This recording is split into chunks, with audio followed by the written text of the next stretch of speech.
Hey, what is going on, guys? T.Sports15 here, and today we have another episode of Toronto Blue Jays franchise here on MLB 13 The Show.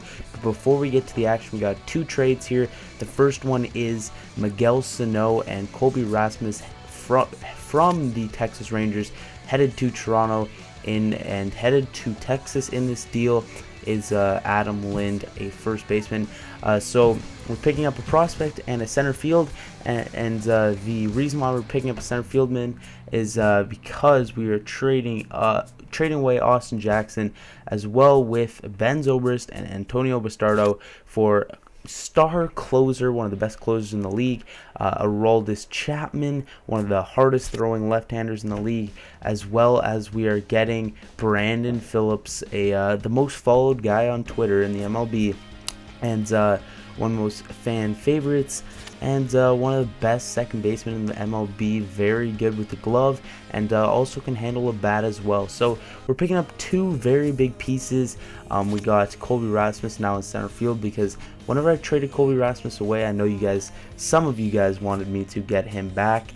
So a couple big deals here, and I hope you guys do like these trades. So we got a gameplay here against the Kansas City Royals coming up in just a second. And after we do this trade and it is accepted, so we have these new guys, new acquired pieces on our roster for this game. We are 20-17 on the season, with going up against the Kansas City Royals, who are 21-15. So pretty good records for both teams. They have a little bit better of a record. They're like a game and a half ahead of us.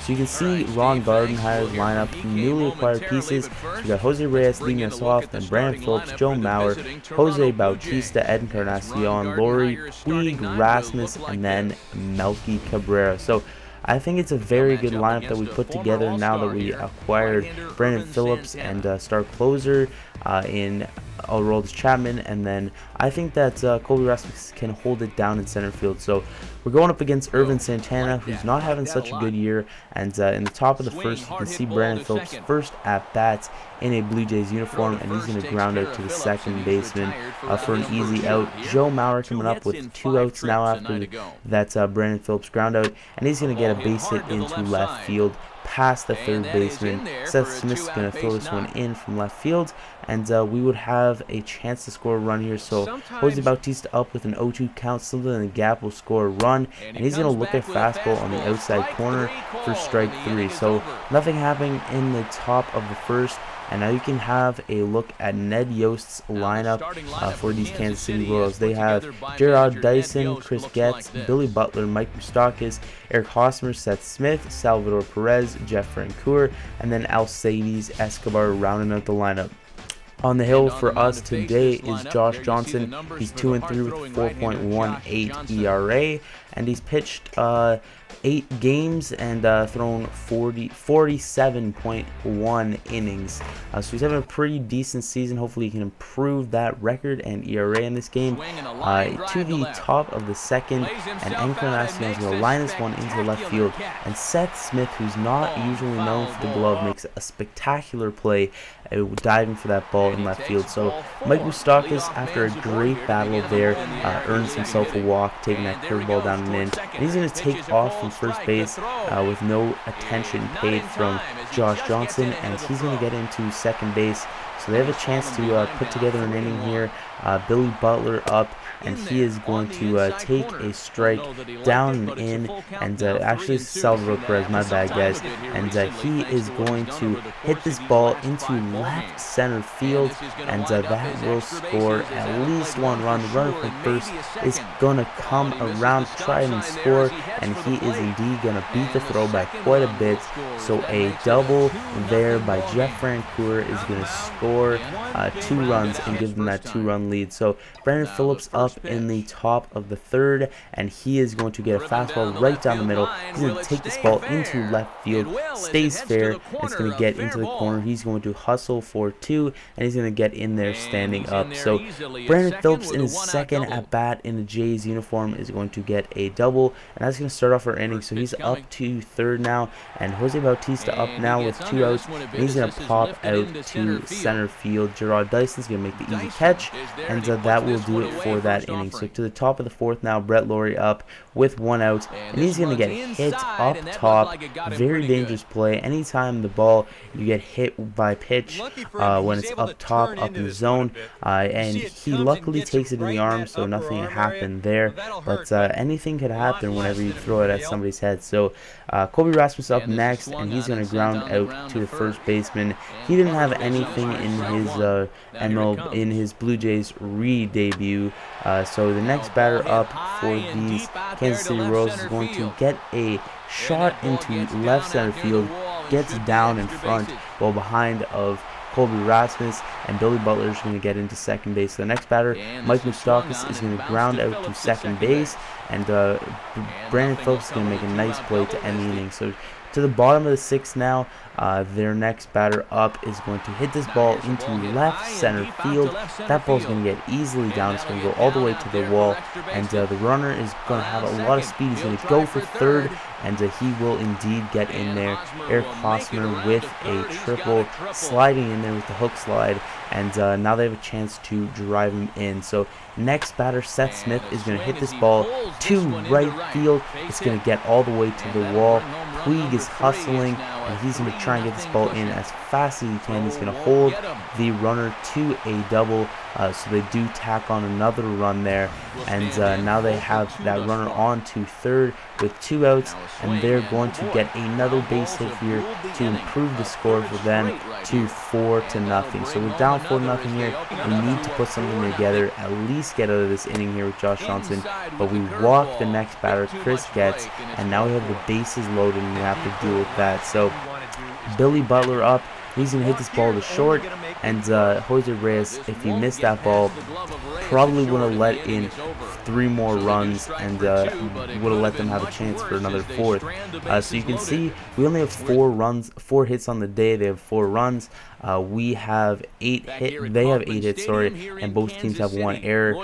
Notable players for each team: Eric Hosmer is 1 for 3 with a triple and a run, and then Brandon Phillips is 1 for 3 with a double.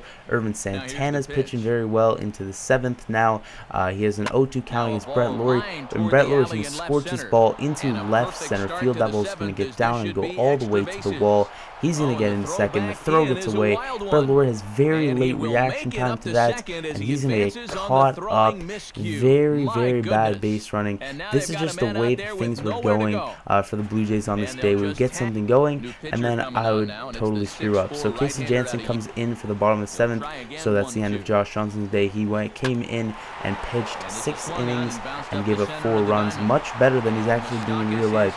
So they have a runner on first base now, and that is Mike Moustakas. And he already has 1 stolen base in this game, but he's not going to be taking off, as Eric Hosmer is going to hit into the 4-6-3 double play, and that will pretty much do it for that inning. So we got to get back on the sticks here to the top of the 8th. Jose Reyes, up our leadoff hitter, who's been struggling this season, is going to get a base hit into right field. So that gets us a runner on base, and now he's moved up to second, and Joe Mauer comes up with 2 outs. He has a chance to drive in our first run of the ball game, but he once again will ground out to first base. So Neftali Feliz recently moved to the setup role after we acquired a closer.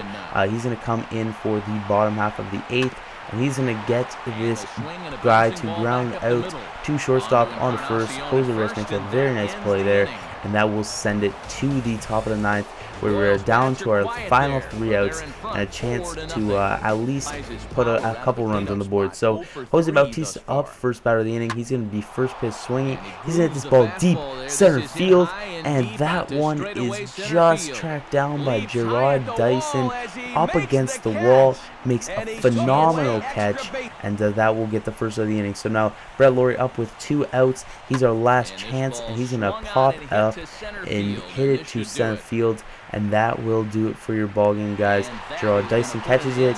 That'll be the 27th out of this ball game. Irvin Santana gets all 27, and he will earn himself a shutout, a complete game, a victory, everything. And he really had a nice day today. Held us to just 6 hits. They had 9 hits.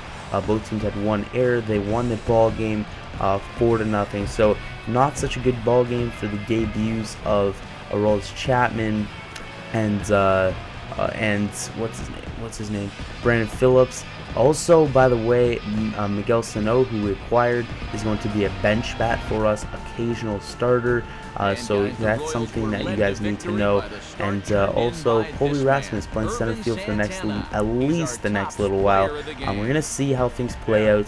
I think my plan for the future, since we have so many outfield prospects with Myers and Puig, I think we're going to end up playing Myers in left, and then Puig can probably handle center field. So I think that's how it's going to work for like down the line, year 3 and 4.